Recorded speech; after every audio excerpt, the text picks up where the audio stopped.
Hi ಎಲ್ರಿಗೂ. ಇವತ್ತು ನಮ್ಮ ಮನೇಲಿ ನಾಟಿ ಸ್ಟೈಲ್ ಮಟನ್ ಸಾಂಬಾರ್ ಖಾರದ ಪುಡಿ ಮಾಡಿಸ್ತಿದ್ದಾರೆ. ಅದಕ್ಕೆ ಬೇಕಾಗಿರೋದು 2 kg ಧನಿಯಾ, 1/4 kg ಅರಿಶಿನ, ಅರ್ಧ kg ಕಡಲೆಕಾಳು, 100 ಗ್ರಾಮ್ ಚಕ್ಕೆ ಲವಂಗ, ಹಾಗೆ 2 kg ಒಣಮೆಣಸಿನ್ಕಾಯಿ, ಅರ್ಧ kg ಬ್ಯಾಡಗಿ ಮೆಣಸಿನ್ಕಾಯಿ ತೊಗೊಂಡಿದ್ದಾರೆ. ಇದನ್ನು ಒಣಗಿಸಿ ಪುಡಿ ಮಾಡವ್ರೆ. ಚೆನ್ನಾಗಿ ಮೊದಲು ಒಣಗಿಸಿ ಒಣಮೆಣಸಿನ್ಕಾಯಿ, ಬ್ಯಾಡಗಿ ಮೆಣಸಿನ್ಕಾಯಿ, ಕಡಲೆಕಾಳು, ಅರಿಶಿನ, ಧನಿಯಾ, ಚಕ್ಕೆ ಲವಂಗ ಮೊದಲು ಎಲ್ಲ ಚೆನ್ನಾಗಿ ಒಣಗಿಸಿ ಆಮೇಲೆ ಖಾಲಿ ಪಾತ್ರೆಗೆ ಧನಿಯಾ ಹಾಕಿ ಚೆನ್ನಾಗಿ ಹುರಿರಿ. ಖಾಲಿ ಪಾತ್ರೆ ಅಂದರೆ ಅಲ್ಲಿ ನೀರು ಇರಬಾರ್ದು, ಎಣ್ಣೆನೂ ಹಾಕ್ಬಾರ್ದು. ಚೆನ್ನಾಗಿ ಹುರಿರಿ. ಚೆನ್ನಾಗಿ ಹುರಿದಷ್ಟು ಫ್ಲೇವರ್ ಕೊಡುತ್ತೆ ನಿಮಗೆ. ಧನಿಯಾ ಘಮ ಘಮ ಅನಿಸುತ್ತೆ. ಉರಿತಾ ಅದು ಒಂಬಣ್ಣಕ್ಕೆ ತಿರುಗುತ್ತೆ. 2 ನಿಮಿಷ ಹುರಿರಿ. ಆಮೇಲೆ ಅದನ್ನು ಬೇರೆ ಪಾತ್ರೆಗೆ ಸುರ್ಕೊಳ್ಳಿ. ನಿಮ್ಮ ಮನೇಲಿ ಯಾವ ಪಾತ್ರೆ ಐತೆ ಆ ಪಾತ್ರೆಗೆ ಸುರ್ಕೊಳ್ಳಿ. ಆಮೇಲೆ ಅದೇ ಪಾತ್ರೆಗೆ ಕಡಲೆಕಾಳು ಹಾಕೊಳ್ಳಿ. ಅದನ್ನು ಅಷ್ಟೇ ಚೆನ್ನಾಗಿ ಹುರಿಬೇಕು. ಹುರಿತಾ ಅದು ಕಲರ್ ಚೇಂಜ್ ಆಗುತ್ತೆ. ನೀವು ಎಷ್ಟು ಚೆನ್ನಾಗಿ ಹುರಿತೀರ ಅಷ್ಟು ಚೆನ್ನಾಗಿ ಖಾರದ ಪುಡಿ ಇರುತ್ತೆ. ಅದು ಒಂಬಣ್ಣಕ್ಕೆ ತಿರುಗುತ್ತೆ. ಒಂಬಣ್ಣಕ್ಕೆ ತಿರುದಾಗ ಧನಿಯಾ ಯಾವ ಪಾತ್ರೆಗೆ ಸುರಿದಿದ್ದೀರಾ ಅದೇ ಪಾತ್ರೆಗೆ ಕಡಲೆಕಾಳನ್ನು ಸುರ್ಕೊಳ್ಳಿ.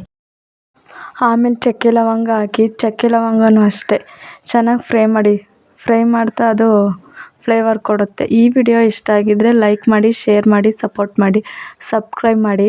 ಹಾಗೆ ಈ ವಿಡಿಯೋ ಇಷ್ಟ ಆಗಿದ್ದರೆ ನೀವು ಕೂಡ ಒಂದ್ಸಲ ಟ್ರೈ ಮಾಡಿ ಈ ಥರ ಮಟನ್ ಸಾಂಬಾರು ಖಾರದ ಪುಡಿ ಮಾಡಿಸೋದ. ಧನಿಯಾ ಕಡಲೆಕಾಳು ಯಾವ ಪಾತ್ರೆಗೆ ಸುರ್ಕೊಂಡಿದ್ದೀರಾ ಅದೇ ಪಾತ್ರೆಗೆ ಇದನ್ನು ಸುರ್ಕೊಳ್ಳಿ. ಚಕ್ಕೆ ಲವಂಗನೂ, ಒಣಮೆಣ್ಸಿಕಾಯಿ, ಬ್ಯಾಡಗಿ ಮೆಣಸಿಕಾಯಿ ಎಲ್ಲ ಒಣಗಿಸಿದ್ರಲ್ಲ ಚೆನ್ನಾಗಿ, ಅದನ್ನೇ ಸ್ವಲ್ಪ ಕೊಟ್ಟು ಪುಡಿ ಮಾಡ್ಕೊಂಡವ್ರೆ. ಇಷ್ಟೆಲ್ಲನ ಒಂದೇ ಪಾತ್ರೆಗೆ ಸುರ್ಕೋಬೇಕು ನೀವು. ಆಮೇಲೆ ಅರಿಶಿಣನ ಹುರ್ಕೊಳ್ಳಿ. ಹುರ್ಕೊಂಡ್ರೆ ಸಾಂಬಾರ್ದು ಟೇಸ್ಟು ಚೆನ್ನಾಗಿರುತ್ತೆ. ನಮ್ಮ ಮನೇಲಿ ಹಿಂಗೆ ಮಾಡಿಸೋದು. ವಿಡಿಯೋಗೋಸ್ಕರ ಯಾವುದನ್ನು ಹೊಸ್ದಾಗಿ ಆ್ಯಡ್ ಮಾಡಿಲ್ಲ ಇಲ್ಲಿಗೆ. ಅರಿಶಿನ ಕುಟ್ಟಿ ಪುಡಿ ಮಾಡಿಕೊಂಡು ಎಲ್ಲದ್ರ ಜೊತೆ ಮಿಕ್ಸ್ ಮಾಡಿಕೊಂಡು ಮಿಲ್ಗೋಗಿ ಇದನ್ನು ಬುಡಿಸಿ ತರಬೇಕು. ಇದನ್ನು ಮಟನ್ ಸಾಂಬಾರು ಖಾರದ ಪುಡಿನ ಕಾಯಿ ಕಡಲೆ ಜೊತೆ 2 ಸ್ಪೂನ್ ಹಾಕಿ ಆಡಿಸ್ಬಿಟ್ಟು ಆಮೇಲೆ ಮಟನ್ ಸಾಂಬಾರ್ಗೆ ಹಾಕಿ. ಟೇಸ್ಟ್ ಮಾತ್ರ ಸೂಪರಾಗಿರುತ್ತೆ. ಚೆನ್ನಾಗಿರುತ್ತೆ ಸಾಂಬಾರು. ಹೆಂಗೆ ಮಾಡಿದ್ದು ಅಂತ ಎಲ್ಲ ಕೇಳ್ತಾರೆ. ಖಾರದ ಪುಡಿ ನೋಡಿ ಎಷ್ಟು ಕಲರಾಗಿ ಬಂದೈತೆ. ಸೂಪರಾಗಿರುತ್ತೆ ಸಾಂಬಾರು ಮಾತ್ರ. ಇದನ್ನು ಗಾಳಿ ಆಡದೇ ಇರೋ ಬಾಕ್ಸ್ಗೆ ಹಾಕಿ ಮುಚ್ಚಿ ಮಡಗಿ. ಈ ವಿಡಿಯೋ ಇಷ್ಟ ಆಗಿದ್ದರೆ ಲೈಕ್ ಮಾಡಿ. ಸಾಂಬಾರು ಮಾತ್ರ ಸೂಪರಾಗಿರುತ್ತೆ. ಖಾರದ ಪುಡಿ ಇಷ್ಟ ಆಗಿದ್ರೂ ಲೈಕ್ ಮಾಡಿ.